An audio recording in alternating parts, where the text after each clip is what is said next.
The CBS Radio Mystery Theater presents...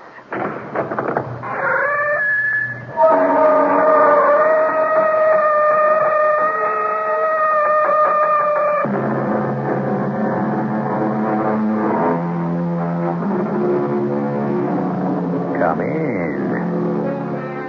Welcome. I'm E.G. Marshall. 100 years ago, the ruling queen of England was Victoria. Now, more than a century later, her name is synonymous with the proper, the repressed, the prim, and to our technical age, the primitive.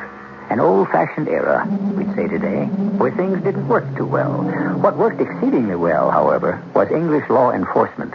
And what was new fashion then, and still is now, was the lady detective. Name, address, and occupation, please. John Hales. I live at Troytes Hill. I'm the butler to Dr. Craven. You knew old Sandy, the deceased? I did, Coroner, for many years. So you, as butler, had a long association with the murdered man, the caretaker? He was not the caretaker. He was the lodge keeper. And I can't say him being done away with is not a good thing. Mr. Hales, do I understand you to say murder is a good thing? In some cases, Coroner, I'd say yes.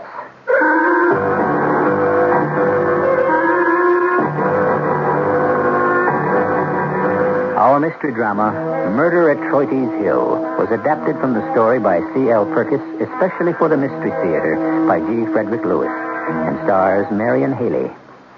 I'll be back shortly with Act One.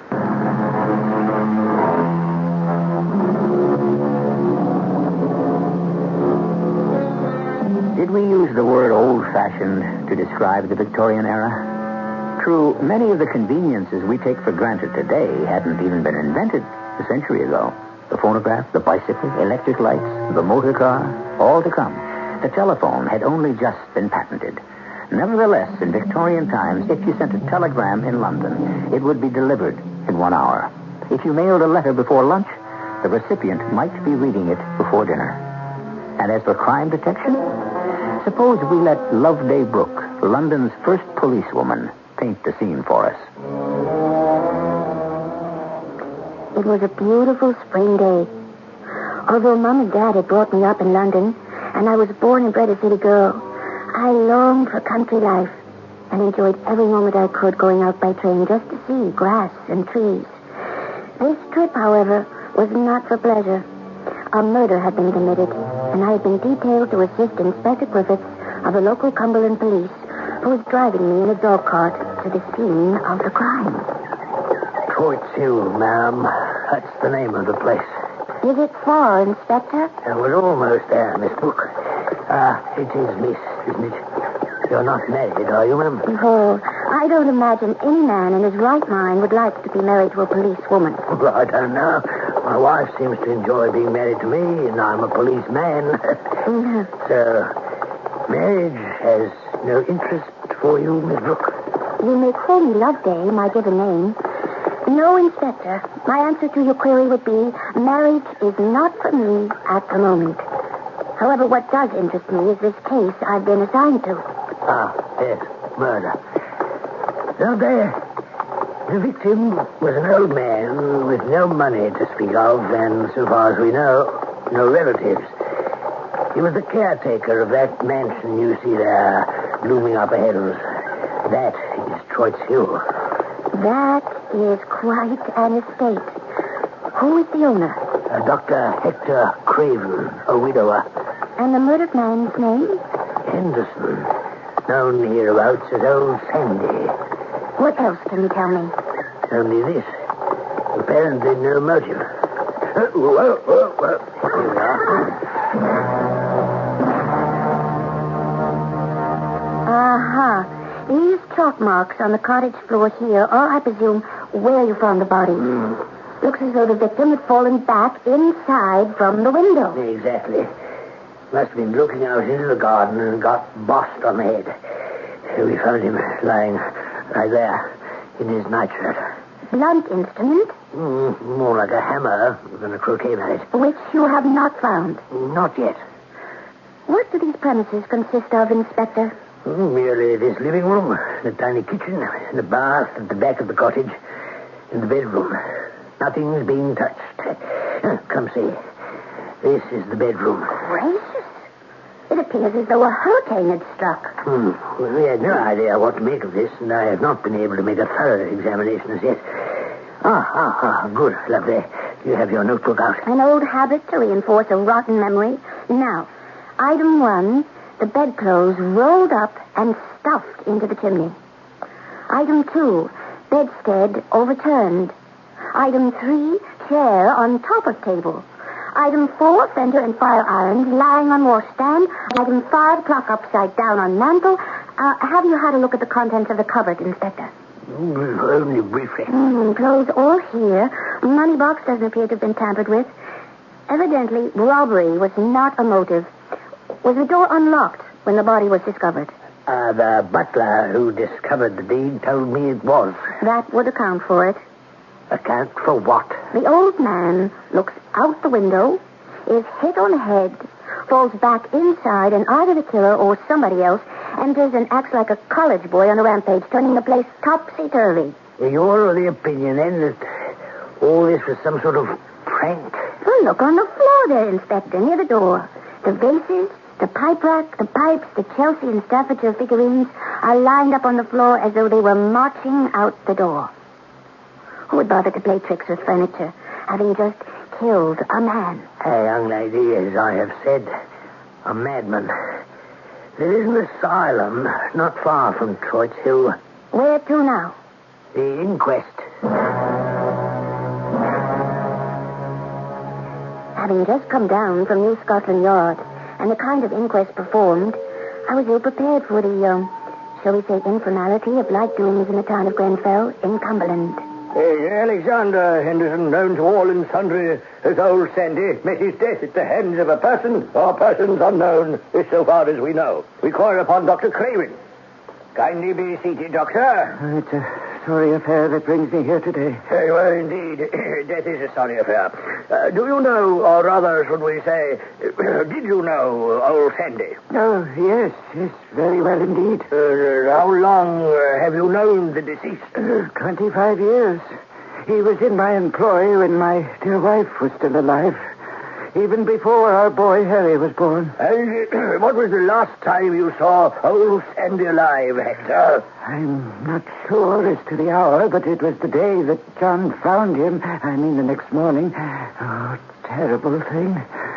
First, my wife Flora passes on. Now, Sandy, it's too much to bear. Hector, please. We don't believe justice will be served any more rapidly by subjecting you to any more questions at this time. Thank you. You may be excused, and you can leave the inquest. John Hales? John Hales, will you kindly approach us? You, John Hales? Yes, sir. Yes, I am. Name, address, occupation, and so forth.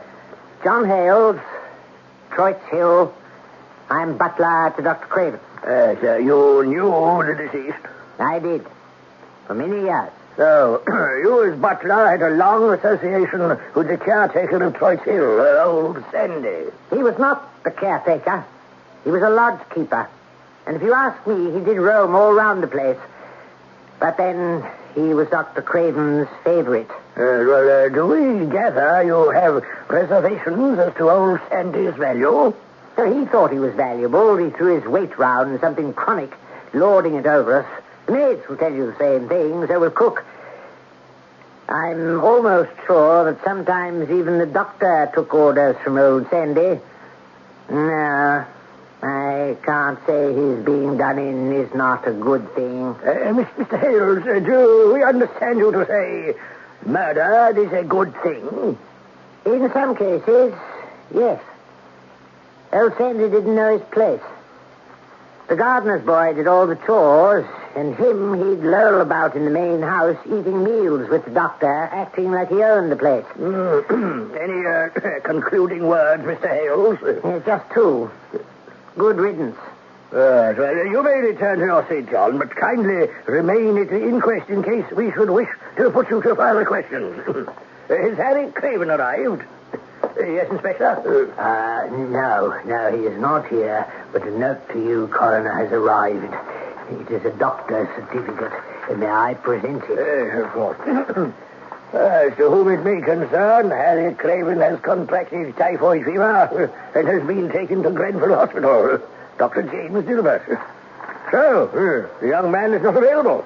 I don't believe it. What don't you believe? That Harry Craven has typhoid. Indeed. Well, why not? I don't think he wanted to appear at the inquest. He didn't have typhoid yesterday or the day before. Well, do you know Dr. Gilbert, who attests Harry Craven is in hospital? I don't have to know that, gentlemen, to know that Harry Craven is a thoroughly disreputable young man who might get anyone to sign anything. Did you see Harry Craven the evening old Sandy was done in? Well, I'm not certain. We are not interested in uncertain evidence. What do you know? I know he has quarreled often with his father, Dr. Craven, and I've been witness to that. Can you tell us how young Craven got along with the deceased? He hated him. Indeed. Sandy never spared the rod with the boy when he was young, and I don't think Master Craven ever forgave him. Well, so it would appear that both yourself and Harry Craven did not care much for old Sandy. Huh? Sandy was not what you might call a lovable sort. The fact that a murdered man was not entirely popular is no novelty. If indeed old Sandy had been killed by someone he knew, it's more likely to have been done by an enemy than a friend. However, as Shakespeare has told us, murder, though it have no tongue, will speak. What it will tell us, we shall soon find out when I return shortly with Act 2.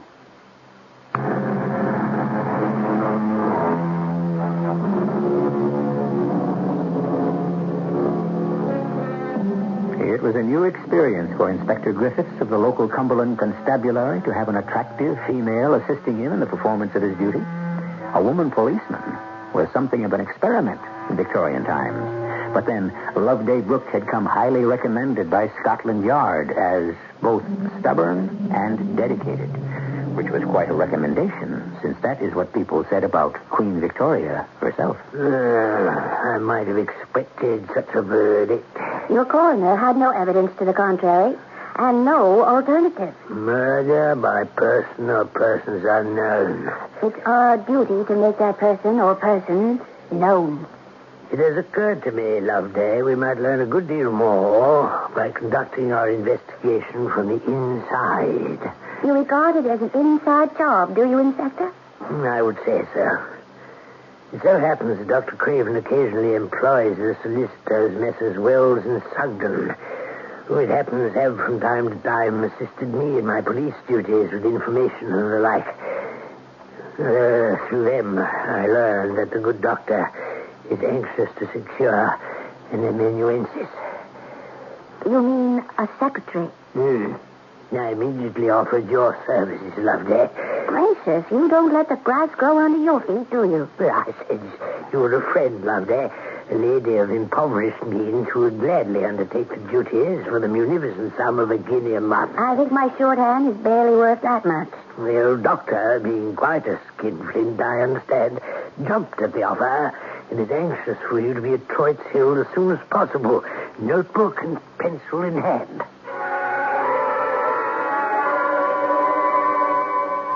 Miss Loveday Brooke, is it? Welcome to Troytes Hill. I'm John Hales, the butler. Let me show you to your room. Thank you, John. This is quite a large establishment. Oh, yes. Too large for the few we have in help. Is it difficult to get groundsmen and maids and so forth this far from London? Not difficult, but costly. And Dr. Craven, now that he's retired, has practically no income to speak of to support the place. There you are, Miss Brooke. I hope you'll be comfortable. The windows give out into the garden. Do have a look. It's really a beautiful place. What a pity it's been allowed to get so run down. What is that darling little cottage at the end of the garden? Oh, well, that was occupied by a man who was supposed to be looking after the grounds. Of course, he never did. That wasn't the man who was... Oh, don't tell me. How horrid. I'm not one to speak ill of the dead, miss, but old Sandy will not be missed. A sad commentary on a man's life. Yes, it is that. But I cannot feel that charitable. Let me say this, miss. Dr. Craven is the sort to have favorites. And this man, old Sandy, was one of his. Well, you seem to have borne it all. I had no choice. Do you suppose the old lodgekeeper had some hold over the doctor? I've often wondered about that myself. Of course, I was told he was economizing in order to send his good-for-nothing son through college. The doctor has a son. An only child. Harry. He's 22. The most ungrateful hell-rake one could imagine. I gather you don't care much for him either. Even old Sandy didn't care for him. May I tell you something in confidence, miss? By all means. Young Harry had it in for old Sandy since he was a boy, and Sandy whipped him with a riding crop. The day before he was done in, while I was serving dinner, there was a most terrible scene. And I heard Harry actually threaten the old man's life. Gracious. Did you inform the police? I had half a mind to do so at the inquest. But the coroner was so unpleasant, I thought to myself, well, that's their job. If they're that good at it, let them find out for themselves. That could be cook. I must go down to the kitchen and lend her a hand. Dinner in the dining hall at 7 sharp. Just you alone, miss. What about the doctor? He only comes down for breakfast. He's too busy with something he's writing. The pleasure of meeting my new employer was to be deferred till morning. After a substantial meal in solitary splendor, I returned to my room, blew out the lamp, and tried to sleep. The full moon shone in the window, and sleep did not come. So I dressed and decided to embark upon a little quiet investigation. Who is it? Who's there? Who is that? It's me, miss. John Hales. Isn't it a lovely night? So it is, miss. Is there something I can do? Nothing at all, John. You may walk along a bit with me if you like. It wouldn't do for you to lose your way, especially inside that maze over there. I must explore it by daylight. What a clever way it's been tended. It must be centuries old. I expect it is, miss. Hello, what's this? Oh, someone's left a dark coat lying behind this bush. I wouldn't look too closely if I were you. Good Lord. It's a dog. A dead dog. I'm afraid it's Captain, miss. Oh, what a beautiful black retriever. Did you know it was here, John? It belongs to the doctor. Oh, what a terrible thing to do. It's... Oh, dear me. I think we should turn back, miss. This dog has been clubbed to death. Frightful. I shall have to inform the doctor in the morning. A blunt, heavy instrument had smashed in the dog's skull. I thought to myself, exactly the death that was dealt to the old lodgekeeper. The following morning, I went down to breakfast and met Dr. Craven. Good morning, Miss Brooke. It is Miss Brooke, is it not? Yes, Dr. Craven. Good morning. I do apologize for not having been about yesterday to receive you, but my wretched work usurps all my time. Do make yourself at home. John, do bring in the eggs, will you? You do eat eggs, don't you? Certainly. Anything. Here are the eggs, Doctor. Yours also, Miss Brooke. No, fool. Put the stupid plates down and leave us. You're interrupting my train of thought. Now, work. Yes. As I was saying, only a man who has given his life to comparative philology, as I have for the past 30 years, can gauge the magnitude of the task that I've set myself. To begin, philology, as you know, is the study of languages, phonetics, anything to do with the sound of the human voice. I understand, Doctor. Doctor? Miss, you'd better go on with your breakfast. What, doesn't he hear me? He's sitting there with his eyes closed. What is it? He will do that suddenly. He may sit there bolt upright like that for an hour. Lapses into silence, eyes closed. Doctor! Shall I bring you some toast and coffee? Hadn't you better wake him? Doctor, Miss Brooke and I found Captain last night. What? Captain, sir. Your black retriever. Oh, poor Captain. Best dog I ever had. Who are you, young lady? What are you doing here? Where's Harry? Where's my son Harry? Don't you know me, Doctor? Oh, yes, I remember. You've come to assist, haven't you? That's right. Now, I've forgotten your name. Loveday Brooke. Is it now? Loveday. Oh, a lovely name, remarkable. Tell me, my dear, a little of what you know of the elemental sounds of speech common to all languages. To how many would you reduce those sounds? To 6, 8, 9? What progress are you making, Loveday, at Troytes Hill? Item 1. A black retriever belonging to the doctor has met the same bludgeon death that did the human victim. Item 2. The butler, John Hales, owed the victim over £100 he had borrowed over the years. How'd you find that out? The butler enjoys talking to the new secretary. Item 3. The butler believes that son Harry Craven is not ill in hospital, but hiding somewhere. He's right. Harry was never admitted to Grenfell Hospital. But that medical affidavit. Forged. I'd like to question the butler, Loveday, but not at Troytes Hill. I want you to find out for me where he goes on his day off. To friends, local pub, where? Do my best. Inspector, I shan't get another opportunity of coming here to report to you without arousing suspicion. How are the mails? As rapid and prompt as they are in London. If you mail me a note in the morning, catching the noon post, it'll be delivered here to the constabulary mid-afternoon. Good enough. Mail service in Britain is so reliable, one tends rather to take it for granted. Oh, I say there, I haven't seen your face at the Fox and Hounds for. You from these parts? Griffiths, the name. Of the next township, Grenfell. Grenfell, eh? Oh, I don't get around there much. Here, find a bitter. There you be. Oh, wait a minute. You wouldn't happen to be Inspector Griffiths of the Grenfell Constabulary? The same. Oh.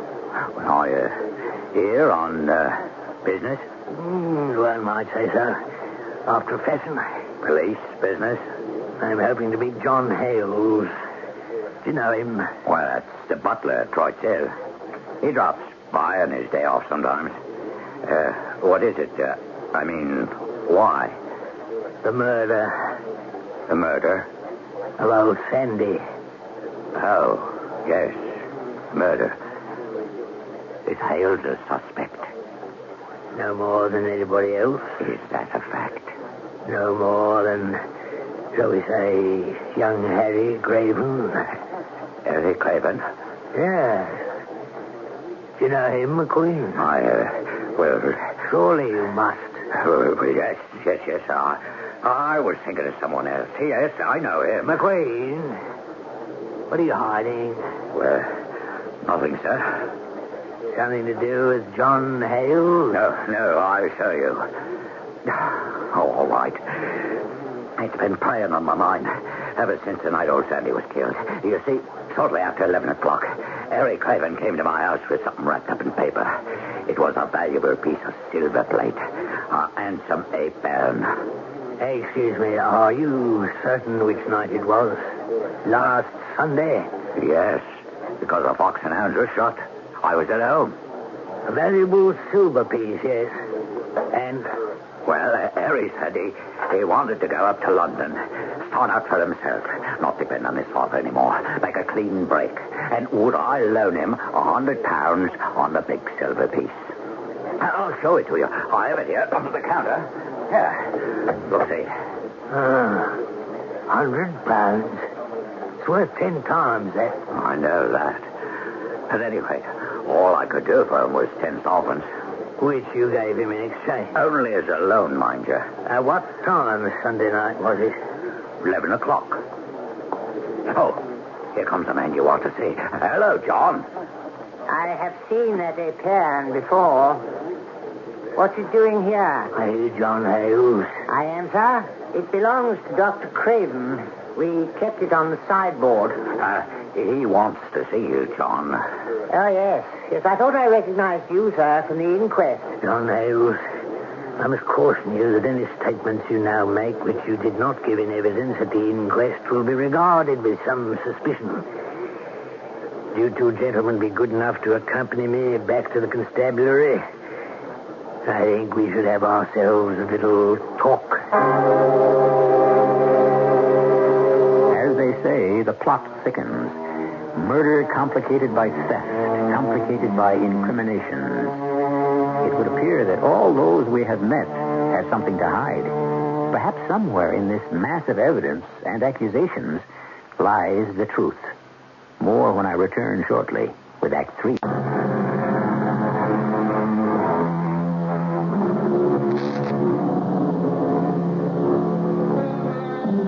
They call them Bobbies, the London police, in honor of the man who founded the organization back in 1829, Sir Robert Peel.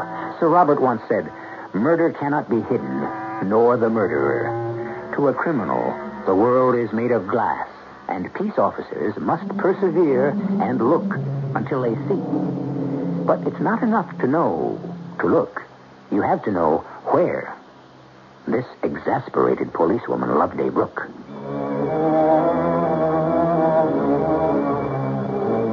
Frankly, I was furious with myself. I knew the solution to the crime must lie right under my nose, but it eluded me. I reported to Dr. Craven the following morning, notebook and pen in hand. It's all here in my brain, but I can't put it into words. Shall I come back later, then? Yes, later. A yelp and a groan, that's all it. What did you say, Doctor? Surprised? I couldn't have been more surprised. You were? I was mostly disappointed. All the work. I needed proof. Should I be writing this down? Yes, a good blow with a hammer. And it was done. But often not. Yes, you're right, Doctor. You are absolutely right. No, I'm wrong. Dead wrong. Sandy's dead and buried. They held an inquest on him. Did you know? Yes. And we all praised him as if he were a saint. Who are you? Oh, yes. Loveday. My stenographer with a pretty name. Come back.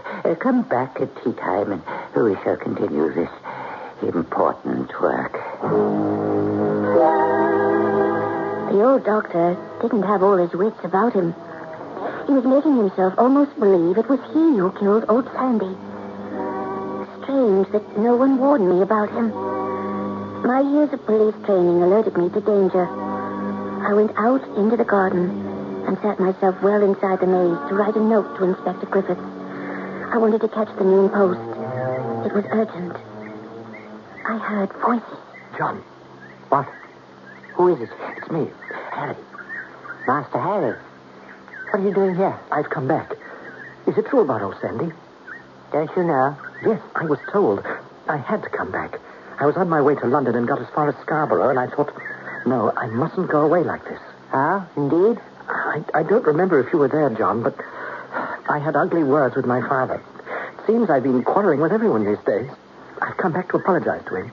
And what about the silver Ep0817, Master Harry? Oh, you know about that. Now, it was stupid. I don't know what came over me. I needed the money to start up with in London, so I took it. I thought, what's the difference? I shall inherit it all anyway. Now is when I need it. No, it was stupid, short-sighted. I've got to explain to Father. Well, they're after me for the murder of old Sandy, but I don't care. Let them take me in. I must see Father and obtain his forgiveness. Why do you say that, Father? Surely I've grown up since those days. You haven't changed in 22 years, and you never will. Father, please, try to calm down. It's not good for you. I came back here, didn't I? I've admitted I took the stupid piece of silver. It was foolish. It was thieving, dishonorable. No son of mine. Stop it, please, Father. I can't bear those platitudes. What do you mean, no son of yours? Perhaps if Mother was still alive... Oh, yes, of course. Blame it on the parents. Nothing to do with you. No, I wish you were alive also. But you must live your own life. That is what I'm trying to do. Oh, I can't stand these arguments. Go away, Harry. I have work to do. Work? What work? Experiments that will never come to anything? Come to nothing, will they? Get out of here. Dr. Craven, please. Father, for God's sakes, please, will you listen? All I'm asking for is forgiveness. Is he asking that much, Doctor? Couldn't you consider it? Never. He's dishonored our family. Help me. Good Lord, he's collapsed on the floor. Father, what is it? Dr. Craven, can you hear me? Harry, fetch some water. Water? I'm going to fetch a doctor. I had no idea he was really sick. I'll be back as soon as I can. What is it? What am I doing lying here on the floor? Miss Loveday. What can you think of me? I must have slipped and fallen. Help me up. Yeah. Yes. Over there to my chair behind the desk. How is that? Feel better now? I have a habit of doing that. Nodding off. Was I asleep long? You mean you don't remember your son was here? Oh, my head is clear now. Oh, so much better than this morning. Where is your notebook? A good blow with the hammer, and the thing was done. Did you say hammer? Poor Captain. Oh, splendid dog. Well, now, where were we? Oh, yes, I remember. It was the elemental sounds of speech that bothered me so that night. Were you at Troytes Hill then, Miss Loveday? I had been trying all day to assimilate a dog's yelp of pain to a human groan, and I could not do it. Oh, the idea haunted me. If they were both elemental sounds, they must have something in common. But I could not find a link between them. Then it came to me. Would a well-trained dog, used to hearing and obeying the human voice like my captain, at the moment of death, would his yelp not contain something of a human death cry? I would put it to the test. Oh, believe me, if I could make such a conclusion in my treatise, such a fact would be worth a dozen dogs' lives. So, I went out. It was moonlight. Oh, but you know all about that, don't you? Yes. Poor Captain. Did he yelp or groan? He just gave one loud, long, hideous yelp, as if he'd been a common streetmonger or not a highly intelligent, well-trained dog. I was very disappointed. I might just as well not have done the experiment. All it did was to set that simpleton to opening his window and spying on me. Master, what are you doing there at this time of night? And that simpleton, did he yelp or groan when you dealt him his blow? What? Old Sandy? Did you say that you'd like to see the hammer? It's right here in my desk drawer. There it is. Oh, no. Don't stir yourself. Sit right there, young lady. I'll come around the desk to you. This is what we call a geological hammer. I'll show you what I mean, how it works. You give it a good swing around, and down it comes with a splendid crash. I shall do it, and we shall imagine the edge of my desk is a head. Sergeant, bring in the prisoner. For heaven's sakes. Inspector, will you listen to me? I tell you again, I've just come from my father, and he is very ill. The sergeant reported your statement to me. Unfortunately, Dr. Dilbert, whom you went to see, for what purpose we have to find out, didn't believe you. And that is why he sent his assistant out the back way to fetch the police. Look, can't we defer all the questions? I'll admit anything, everything. Just get the doctor to go to Troytes Hill. My father is lying on the floor in a coma. So you said before. You do go on, don't you? Excuse me for a moment. Yes? Oh, for me. Thank you, Sergeant. That's it, sir. I'll be with you in a moment. There's some correspondence just arrived. Heavens. Sergeant, bring round the horse cart. I must be off directly. What about me, my father? You will remain in custody. As for Dr. Craven, I shall be seeing him very shortly. I hope you get there in time. I certainly hope so myself. You know, dear Miss Loveday... Loveday Brooke?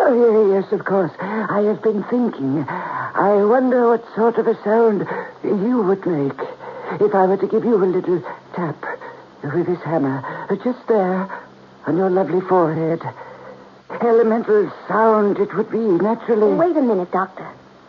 You haven't told me what sort of elemental sound old Sandy made when he fell. The simpleton fell back dead without a sound. It was all for nothing. No, not for nothing.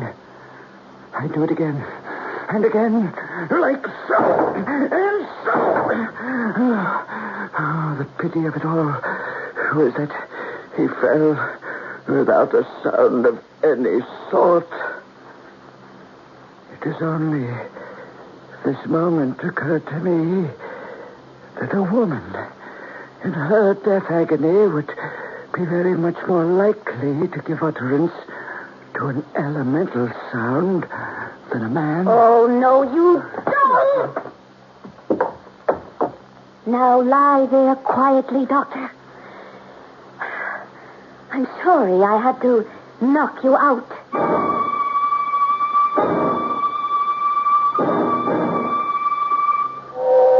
Made it to the station on time, Loveday. I think that's your London train coming in. Of course you were right all along, Inspector. I was. You said it was the work of a madman. Ah, yes. But I thought one who had got out, not one who should be on the way in. Thank heavens I got your note about suspecting Dr. Craven when I did. What did suggest to you the doctor's guilt? From the very beginning, the relations that existed between himself and the lodgekeeper seemed to me to savor too much of fear on one side and power on the other. Had the doctor not done away with old Sandy when he did, it would have happened sooner or later. It was inevitable. Dr. Craven is two people, and one of them must be put out of harm's way. I shall certainly tell London what a pleasure it has been working with you here, Inspector Griffiths. Now I would say it's goodbye. No, I would say it's au revoir. You'll have to come back again, Loveday, and give evidence that will incarcerate poor Dr. Craven in the asylum for the rest of his life. Oh, by the by, Inspector, will you thank your postman for his efficient and timely delivery of the mail? Certainly not, Loveday. That's his job. According to the records kept by those aficionados of crime sleuthing who keep such records, between 1860 and the turn of the century, no less than 20 different fictional lady detectives could be read about and whose adventures could be purchased in bookstalls everywhere. So Loveday Brooke was not the first, and certainly not the last. Why are lady detectives so very popular? I'll try and answer that when I return shortly.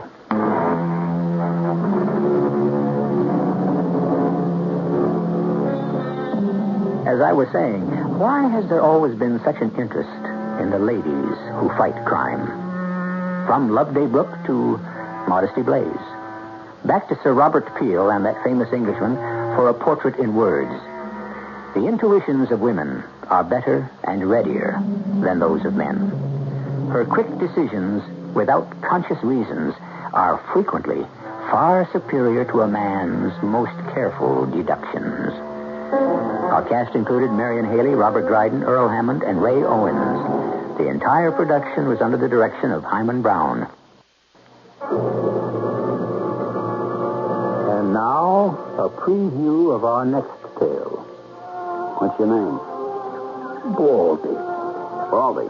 Yeah, for obviously. Well, how shall we begin? We already began. Now it's time for the end. The end? You've just been shot, Miss Vanilla. I think. You invest in a good silencer, and it don't hardly make no sound at all. Listen. That's right here. You just lean back like that. Oh, it's all right, little girl. This here gentleman's just tired, so he's having a little nap, that's all. Here's 50 cents. Why don't you go and have a ride on the merry-go-round? It's a ticket. This is E.G. Marshall inviting you to return to our Mystery Theater for another adventure in the macabre. Until next time, pleasant dreams.